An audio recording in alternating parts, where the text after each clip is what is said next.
welcome to this week's edition of Ground Zero. That's right, this is where we give the very best in citizen journalism in Singapore. I'm Sarah. And I'm Desiree. And the first thing today on our agenda today revolves around a matter very close with our hearts and our homes. Our neighbours. So, how are your next door neighbours like, Desiree? Well, they are pretty nice people, and we have known the entire family for years now, so we are all quite familiar with each other. What about you? Bar sugar and stuff like that. Yeah, pretty much. Nice. Well, it's kind of the same for me. My family and I get along well with our next door neighbours, but unfortunately, not all people have similar feelings of neighbourly love. And in this clip, we take a look at a few instances where there is more, well, neighbourly friction.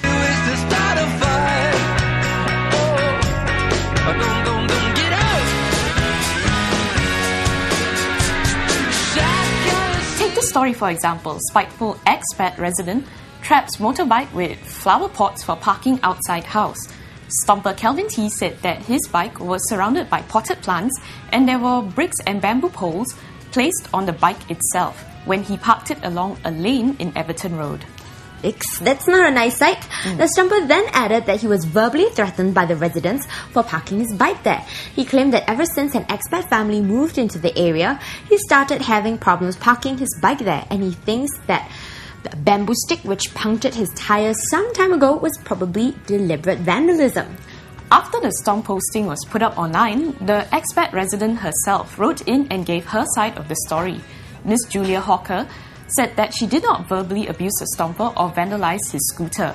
The STOMPer had asserted that the place where he was parking was public property, but Miss Hawker said that the noise from bikers going to park in that lane reverberates loudly, making it unbearable for the residents, particularly late at night. It would be quite irritating, especially late at night.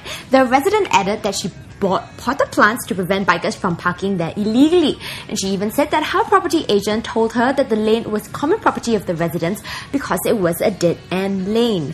Ms. Hawker said that she had already contacted the police and LTA about the problem but had yet to receive a response. Well, my lane actually had problems like that, and they started making it a gated dead-end lane. Oh. Yeah. So we had that problem before. We had tons of people coming in to park. My dad would get angry too and then sometimes put the dustbin out.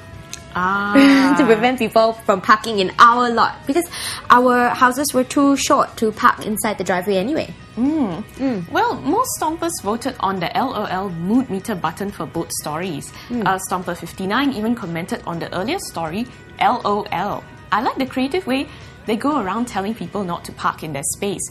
At least they don't go around scratching people's property. I find it quite funny, so good job.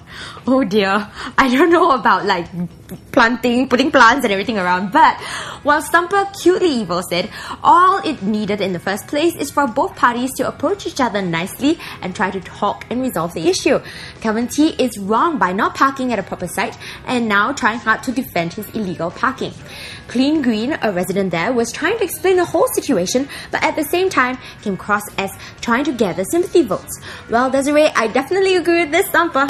Me too. Well, in our next neighbourly story, Discipline Girl Please, neighbour lets her draw all over common corridor. STOMPer 149 is annoyed by the fact that her neighbour's granddaughter uses coloured chalk to draw all over the corridor. On the floor or on the walls?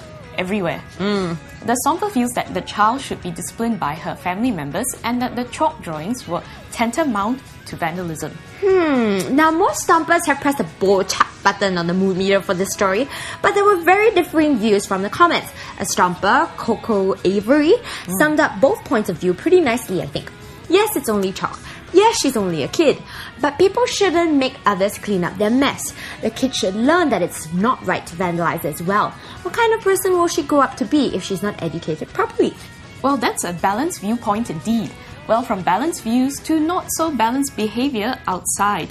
NTU students are not dressed very well, and a STOMPer sent in his contribution about what he thought about it. Cool, let's check it out.